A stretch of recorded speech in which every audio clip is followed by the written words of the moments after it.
Hi, how are you? Good. What's your name? Miko. Miko? I'm Isabella. What's your name? Kristen. Kristen? Nice to meet you. I'm Isabella. How are you doing? Good. Good. Are you nervous? Yes. How come? Do I look scary? Do you know what I am? No? I'm a drag queen. Have you ever heard of a drag queen before? No? Everybody should try drag at least once. It's really fun. Even kids? Yeah, there's actually quite a few kids that are starting to do drag. Do dogs do drag? Do dogs do drag? I mean, they can. You can dress a dog up in a dress and take them on stage with you.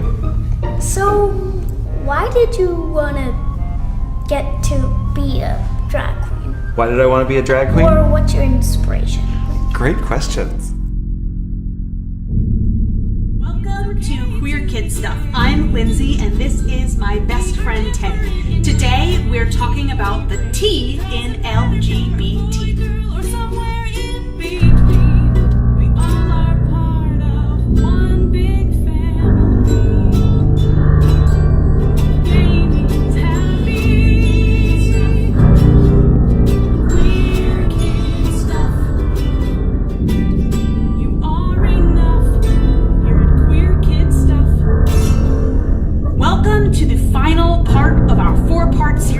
Breaking down the letters in LGBT. You ready, Teddy? Ready. Okay. Today we are talking about the fourth letter, T. T stands for trans or transgender. There's something a bit weird about how doctors assign gender to babies. That's because there aren't only boys and girls. And because not all people identify with their assigned gender. Oh, so the doctors are wrong sometimes? Yes, Teddy. Sometimes doctors don't assign the right genders. When a person does not identify with the gender they're assigned when they're born, they are trans or transgender. People who are trans can be boys or girls or people too. And I can always ask someone their pronoun, just like you taught me. That's right, Teddy. There's also another word you should know. It's the word cisgender. Someone who is cisgender does identify with the gender they're assigned. Okay, so since you were assigned girl and you use she, then you are cisgender. That is exactly right. Well, in life, what stresses me out. people being late, I'm always late. mushrooms. I have to paint my entire face on and tuck my penis so tight. Yeah, exactly. By the way, She is every inch the Hollywood fantasy version of perfection. It's true. A Barbie come to life with platinum hair and stilettos. I love it. It's very Versace. Do you love? But this voluptuous, gorgeous, aptly named Gigi just started life as a Canadian boy named Gregory. Ever since I was young, I knew I was different. I felt like a girl. Hi guys, it's Gigi. Her honest and outrageous YouTube videos have made her a star in the internet age. It definitely makes your lips look full and long. At first as a gay teenager sharing his makeup So this look is super easy. and talking about his dates with boys. From there, the weirdness escalated and the date got even worse. And then struggling in real time as thousands of fans watched with the idea that she was in fact transgender. This video is kind of me just telling you guys that I want to be female. Here's a model who broke new ground, Andrea Pejic, who started as a male and became the most successful androgynous runway model ever. Oh yeah, working for names like Marc Jacobs, Jean-Paul Gaultier, big names. Yeah, and now Andrea has completed her transgender transformation, and she's telling us her story for the first time. You know, one of my earliest memories was spinning around in my mom's skirt trying to be a ballerina. We first met Andrea 3 years ago, and back then with her long blonde hair, she was Andre, a male model. And wow, does she have a remarkable past. She was a Bosnia War refugee who immigrated to Australia, was discovered at McDonald's at the age of 17 and turned into a designer favorite, but back then it was often menswear the androgynous model was strutting. Now, the fashion industry has fully embraced her as a transgender model in women's wear. She's breaking into acting, and she's also been a judge on Norway's Top Model. Hello, girls. Last year, she starred in the David Bowie music video with Tilda Swinton, who's also no stranger to breaking gender boundaries. Listen. want you to get something in. Estrogen pills or patches? And she's finding inspiration from Laverne Cox, who's the first trans Emmy nominee. For many years, because I'm black and because I'm trans, I was told that I wouldn't be able to have a career as an actress, a mainstream career as an actress. And this nomination is like, it kind of gives me hope. I think Laverne Cox is doing amazing work. I think she's very poised and I think she has a lot of amazing things to say. Trans acceptance in media has come a long way since the first transgender actress, Alexandra Billings, appeared on television in 2003. Then Candace Cain appeared on Nip Tuck in 2006 and the series Regular and Dirty Sexy Money in 2009.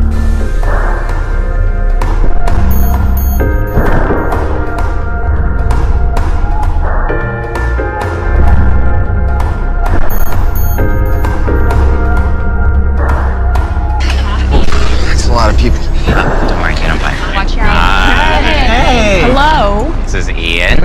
Ian, this is my crew from the LGBTQIA Center. Hey. Hey, Ian. Are you gonna introduce yourselves, or do I have to do it for you? I'm Bethany. I'm a triracial cisgendered girl fag. I identify as pansexual and my pronoun is she. Okay. Hi, Emerson. Gender fluid, hetero-romantic, demisexual mutt, and a redhead. My pronoun is Z. Hey, I'm Rabbit, genderqueer, tax attorney. I identify as Jennifer Aniston. Just kidding. B. Denver. DX. Chinese Mexican agender intersex AFAB. My pronoun is they. Okay. All right, is it okay if I ask a few questions? Better than to assume you know the answers. What is intersex? When a person is born with what is typically perceived as both male and female sex organs. AFAB? Assigned female at birth. When your parents decide your gender without considering how you may identify in the future. Okay, and what's the whole pronoun thing? When we talk about DX, we say ask them if they would like a coffee. But there's only one of them. Her, them. Fuck, I have no idea what I'm doing. Yeah. Is everything in place? The Matrix is everywhere. It is all around us. You can see it when you look out your window or when you turn on your television.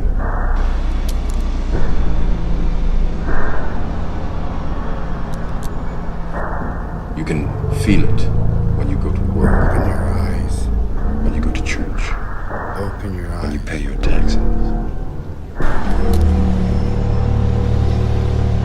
It is the world all that has been pulled over your eyes with male parts. Don't let them fool you. Truth. Everyone you see here was born a male. That you are a slave. We are their cattle. We are being bred for slavery.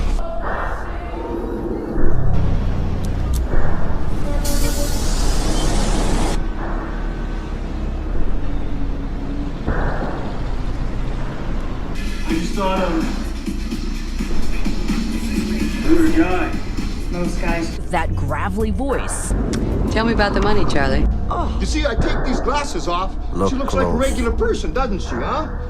Put them back on, formaldehyde face. Old man river, that old man river. You know, you look like your head fell on the cheese dip back in 1957. Like everyone else, you were born into bondage.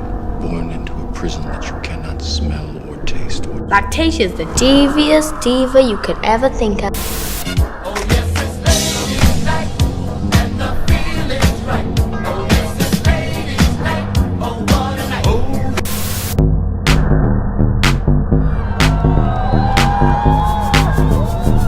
Hi, my name is Lactatia. I'm like at RuPaul's Drag Con right now. I just went and did a panel with Ginger Means, who's like my favorite drag queen ever. Come on, anyone who comes up to me and says, "Oh my God, I'm such a big fan. Oh my God, can I get a picture with you?" No. Are you a lactator? Are you a lactator? I don't care about my fans. I care about my lactators. I'm gonna find out who's lactating today. Hi, I'm Desmond is Amazing, and I'm a 10-year-old drag kid from New York City. I love doing drag because you get to express yourself and there's no boundaries, and if you don't think you look fabulous, you do, because your costumes are always fabulous. Even if your makeup isn't perfect and on point, you still look amazing.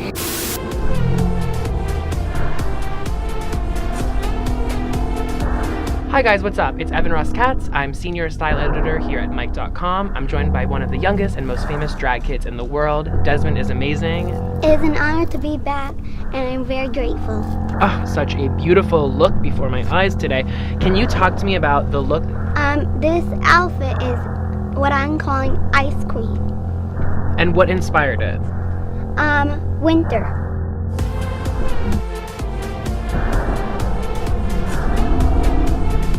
Happy holidays!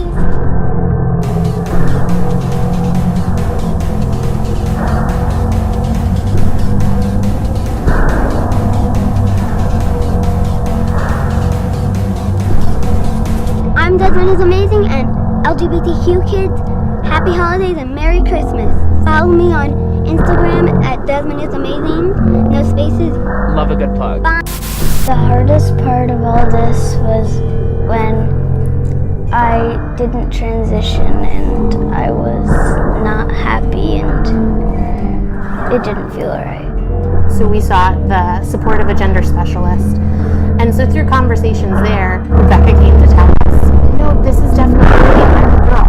I'm a girl in my head and my heart. I felt like I was a girl because I liked the color pink and I liked girls' clothes and how they wore their hair and stuff. So Paddy, is it a secret that you want to be a girl? Actually, I don't want to be a girl. I am a girl. 7-year-olds Paddy and George have something in common.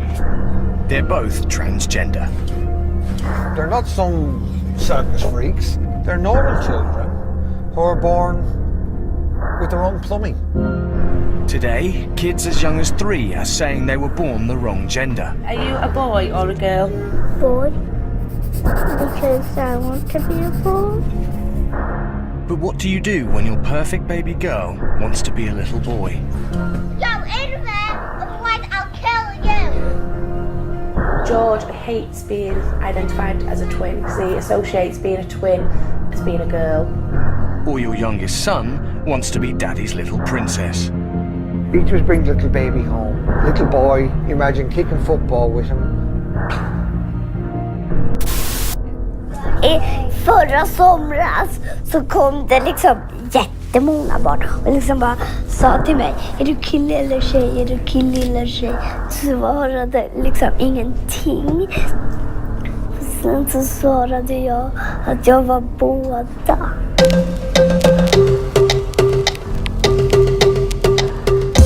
Sweden is the most forward-thinking country in the world when it comes to questioning gender. The gender-neutral pronoun hen is now commonly used by most Swedes, and government-funded gender-neutral kindergartens often spark controversy in the foreign press. With recent victories for the trans rights movement, I'm more curious to find out what it's like to grow up without the gender binary.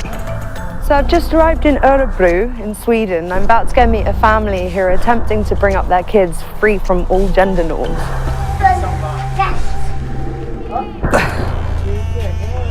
Hello, Amelia, nice to meet you. How are you? This is Nico. Hello. This is Margareta, and this is Mika. Margareta is my partner's mother. And where's your partner? At work. Okay. Yeah, somebody's got to bring home the veggie bacon.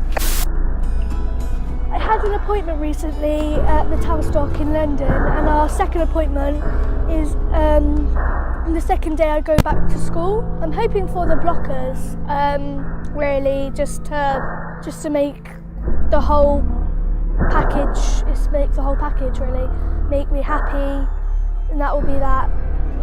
I'll be perfect. And I would be quite happy for Kai to go on the hormone blockers now. I mean, he's nearly 10, but it would just give him some more time just to breathe without everything growing and being so overwhelming for him. When I I was about 3, I knew there was like something wrong. I didn't know what happened, what was happening. But like a year ago, I think now, I told my mum. You didn't see anything or on TV or anything, and you thought you were the only one in the world. And I said, don't worry, there's other people. A lot of 10-year-olds wouldn't be dealing with these things. So I think it's made him a lot stronger because, you know, he has to stand up for himself a lot more and he has to explain himself a lot more to people.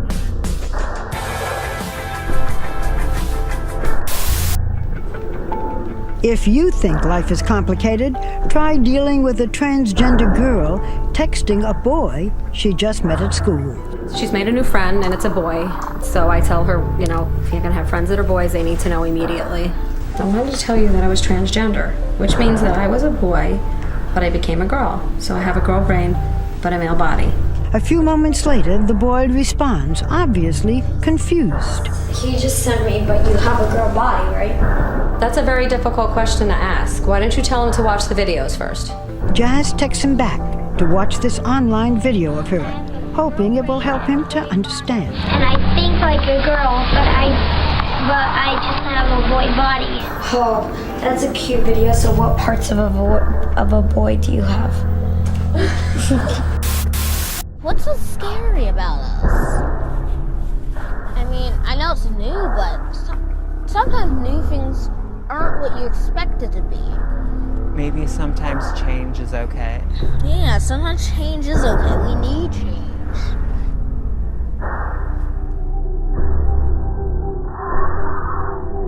We're trying to get to the heart of the issue about why bathroom policies are so disruptive for transgender kids. That is why we've come to Delaware to talk to a transgender child, Trinity, a 13-year-old transgender girl. This is coming. I'm going to talk today about Freemasonry and the Noahide Code. Basically, I was reading this book here by Albert Mackey, The Symbolism of Freemasonry, written by a 33rd degree Freemason. So I'm going to go through this book and then I'm going to look at what is a Noahide and I'm going to trace it back to what that means for us today. So chapter 1 is the origin and progress of Freemasonry. All right, then he goes on to talk about the two doctrines of Freemasonry, which are the unity of God and the immortality of the soul. Chapter 2, the Noahide. These are the doctrines which still constitute the creed of Freemasonry, and hence one of the names bestowed upon the Freemasons from the earliest times was that of Noahide, or Noahites, that is to say, the descendants of Noah and the transmitters of his religious dogmas. It doesn't say it came from Noah, it says the descendants of Noah. Let's see who those were. All right, so here's Noah's family tree, right? We got Noah up here on the upper left.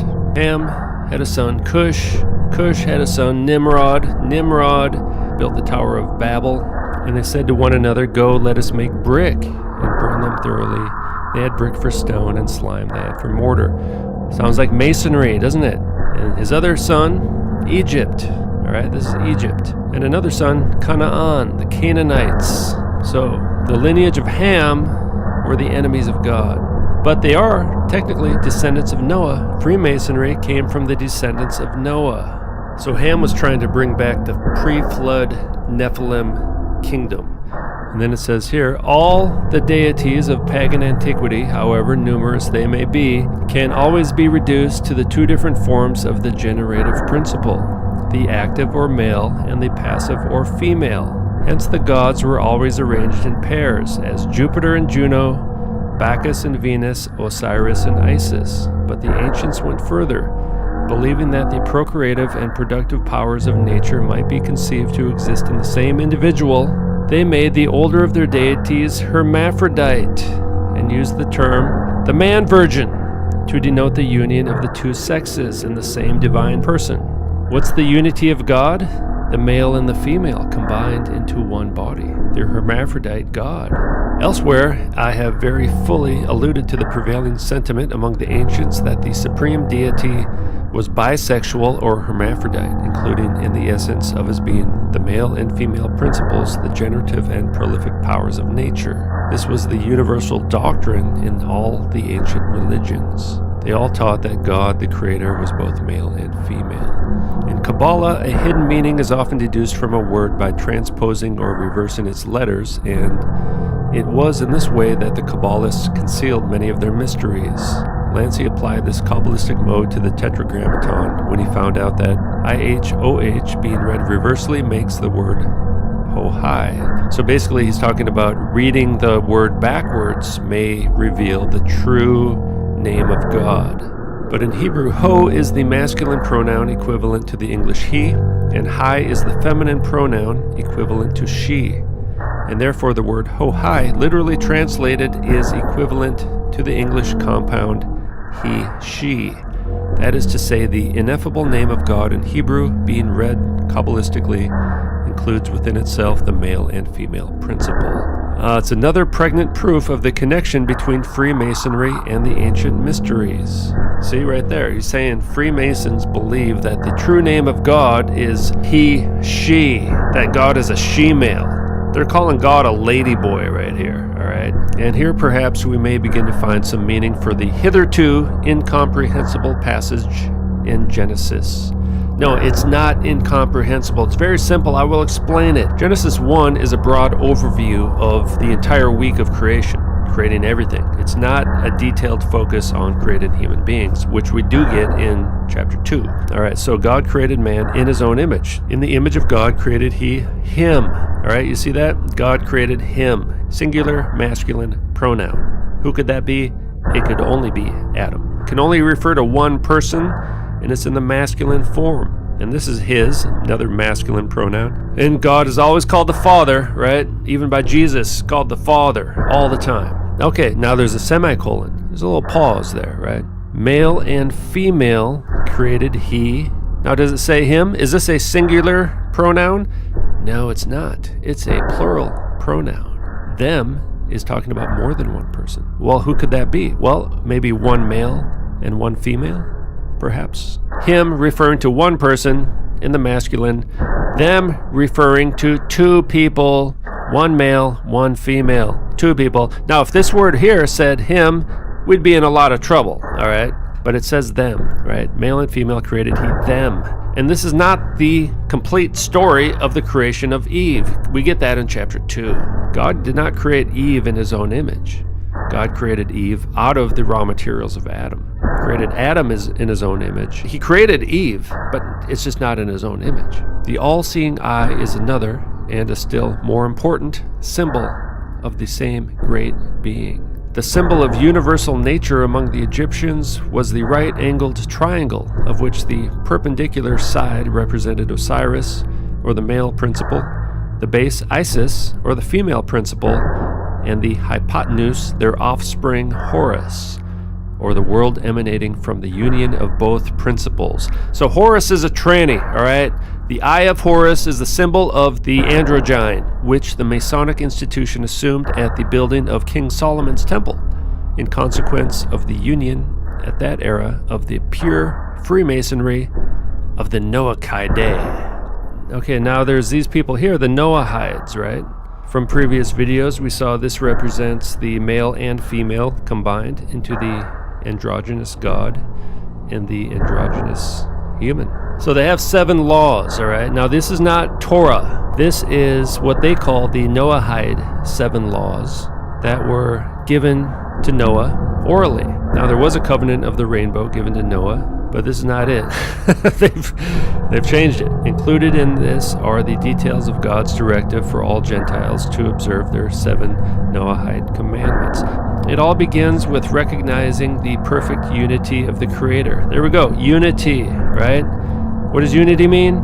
Male and female combined. Modern Noahidism. 7 commandments, 7 laws only, and remaining commandments do not apply to them. This means that Noahides may not observe Sabbath, study Torah, except for the 7 laws, which are not part of Torah, all right? And the rainbow is the modern symbol of Noahidism, all right? This is their symbol. We've seen that before, haven't we? We know who uses this symbol nowadays, right? Noahide website. Now here's an article on gay marriage, but within this, now they say that they're anti-gay marriage, although, you know, with their rainbow flag and all, I kind of doubt that. But within this article here, it says, in the first marriage ever, Adam and Eve were initially created as a single two-faced body. The single being was split in two, a man and a woman, and then reunited in matrimony. In the world of souls, the partition and reunification of the male and female components of individual souls occurs continually. Celebrating diversity was conceived as an opportunity to unite the world by re-echoing the belief in one God as the creator of all human beings and the belief that we are all created in the divine image. What's the divine image? The male and female hermaphrodite God. This is the true meaning of harnessing diversity among different cultures. This is the foundation for our organization's goal, which to work alongside the United Nations and other partner organizations with hopes of promoting human rights and development and protecting freedom of religion. Well, their religion, 7 universal laws of Noah are means by which humanity strives to live in unity and peace. The laws of Noah, or the Noahide Laws, are comprised of 7 universal laws, biblical binding upon all humanity. In 1991, a joint resolution of the United States Congress called its principles the bedrock of society from the dawn of civilization, without which the edifice of civilization stands in serious peril of returning to chaos. What is a Noahide? Definition: a Freemason who has taken the 21st degree of the Scottish Rite. 2. Freemason. Albert Mackey says Freemasons come from the Noahides. So basically the Congress said that Freemasonry is the bedrock of civilization. Okay, now this is from the IsraelNationalNews.com. The Noahide Laws, a universal code for peace and unity. It says here, all descendants of Noah, which means all of humanity, are required to follow these laws. Gentiles who actively follow the 7 laws of Noah are called B'nai Noach, or Noahides. Sometimes they are referred to as righteous Gentiles, or the pious among the nations. The Noahide laws were given to Moses and also preserved by the sages of the Talmud. All right, now here's the Jewish Institute for Global Awareness. Government leaders encourage adherence to the 7 Noahide laws. The universality of these principles and global import was recognized in 1982 by President Ronald Reagan, when he spoke of the eternal validity of these 7 Noahide laws as a moral code for all of us regardless of religious faith. Proclamation on the National Day of Reflection, April 4th, 1982.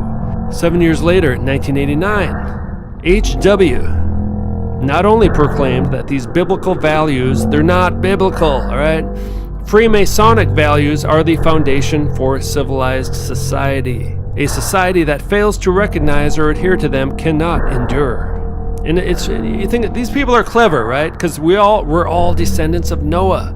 So they're saying that the entire world has to follow the laws given to Noah since we're all descendants of Noah, right? So legally, we're all bound to this law. Both the Senate and the House of Representatives of the United States Congress in 1991 on a bipartisan basis further recognized how this historical tradition of ethical values and principles of Freemasonry upon which our great nation was founded. All right, there it is right there. The United States Congress admitted that the United States was founded on the principles of Freemasonry, all right? Have been the bedrock of society from the dawn of civilization when they were known as the 7 Noahide Laws. The American Congress understood how the most recent weakening of these principles has resulted in crisis that beleaguer and threaten the fabric of civilized society. Thus, they warned us that without these ethical values and principles, the edifice of civilization, oh, like the Tower of Babel? Yeah, that was a pretty good one, huh? Stands in serious peril. How about the pre-flood Nephilim kingdom, huh? That turned out pretty well for you guys, didn't it? Yeah. Serious peril of returning to chaos. Other world leaders have joined the call for further observance of knowledge of Freemasonry. For example, Herman Van Rompuy, president of the European Union, wrote in July 2014 that he seeks greater dissemination of the universal values known as Freemasonry. and Major General Michael Jeffrey, Governor General of Australia, lamenting family breakdowns and drug and alcohol abuse in modern society in 2008 letter, wrote that he believed that observing the fundamental values of the Noahide Laws can be an antidote to such ills of society. You got a drug problem? Freemasonry. Here's your new big book. Prohibition of idolatry. Well, you might say, well, that sounds just like the Bible. Well, it kind of does sound like the Bible, right? The problem is that the Jews believe Jesus, Yeshua HaMashiach, is an idol. They're going to call that idolatry. And idolatry is punishable by death. All breaking any of these laws is the death penalty. This is the New World Order religion. Right here, 7. Create a fair and righteous judicial system to enforce the other 6 laws and all other laws consistent with them. Idolatry. Worshipping false gods. The Hebrew term for idolatry, whatever, it means strange worship, in the sense of being outside the boundaries of that which is permitted by denying pure monotheism. The worship of anything other than God constitutes an act of idolatry. This includes deifying any object other than God, including a deification of the human being. Right? But they're going to include Jesus in this, right? President Bush Roadmap to World Peace. Press release. President George Bush confers with Noahide.org to discuss the importance of 7 universal Noahide laws. Among the religious leaders was Rabbi Dr. Yaakov Cohen from Melbourne, Australia, who represented the Worldwide Institute of Noahide Code, an organization dedicated to promote the Noahide Code of 7 universal laws. Rabbi Cohen presented the roadmap to world peace, explaining that the Noahide laws can unite all of mankind. When humanity is unified, when humanity becomes androgynous, hermaphrodite, by its highest common denominator, genuine peace and harmony will flourish throughout the world. Okay, now this is George H.W. Bush, writing in 1989. The principles of moral and ethical conduct that have formed the basis for all civilizations come to us in part from the centuries-old 7 Noahide laws, otherwise known as Freemasonry. They basically passed some kind of resolution to designate these 2 days as Education Day USA. They also, in doing that, they officially pronounced Freemasonry as the foundation of the universal law for humanity. That's official law in the United States is Freemasonry.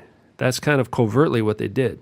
And now there's all kinds of, conspiracy websites and stuff. So you got Talmudic law has infiltrated America. The judicial system is a criminal conspiracy. All non-Jews beware. They're going to use this to bring back the guillotine. Part of the laws of the Noahides are, if you break the 7 laws, death by beheading with a guillotine.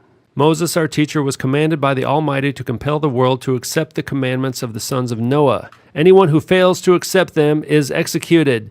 Whereas the justified preoccupation with these crises must not let the citizens of this nation lose sight of their responsibility to transmit these historical, ethical values from our distinguished past to the generations of the future. So 1991, the year in which we turn to education and charity to return the world to the moral and ethical values contained in the 7 Noahide laws. Freemasonry. And this will be reflected in an international scroll of honor signed by the President of the United States and other heads of state. And think about 1991, right? This is the year H.W. was giving those New World Order speeches, all right? Let's listen to what he has to say. What is at stake is more than one small country. It is a big idea, a new world order, where diverse nations are drawn together in common cause to achieve the universal aspirations of mankind: peace and security, freedom, and the rule of law. Such is a world worthy of our struggle and worthy of our children's future. The law. He was talking about exactly what it says here, returning the world to the law of the Noahides, making Freemasonry the law of the entire world. The alchemist's great work. In alchemy, the great work is producing the perfect androgyne, or mankind restored to wholeness. We're going to start beheading people who have the witness of Jesus and the Word of God, because everyone else is going to become a tranny.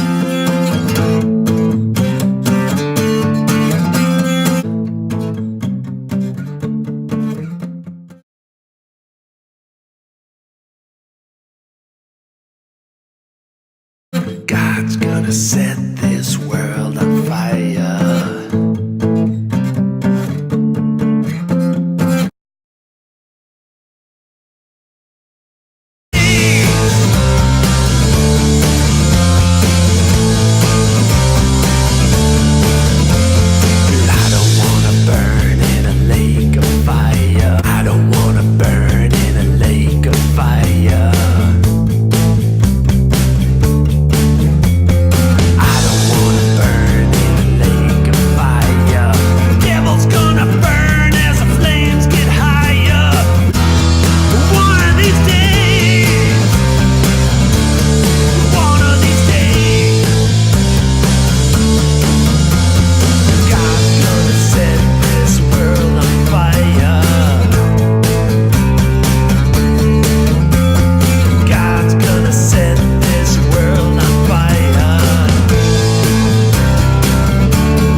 The Illuminati, the U.S. Get higher.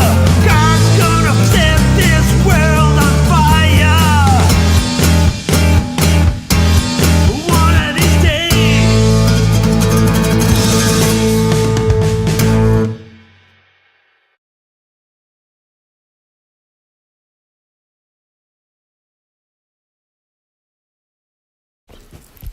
Pray for our children.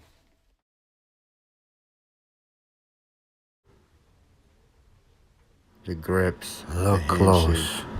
Israel and the U.S. Open your eyes. The Illuminati are all one.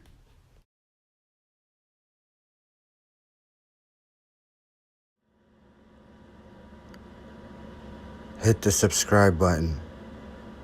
And remember to give a thumbs up if you love the Lord.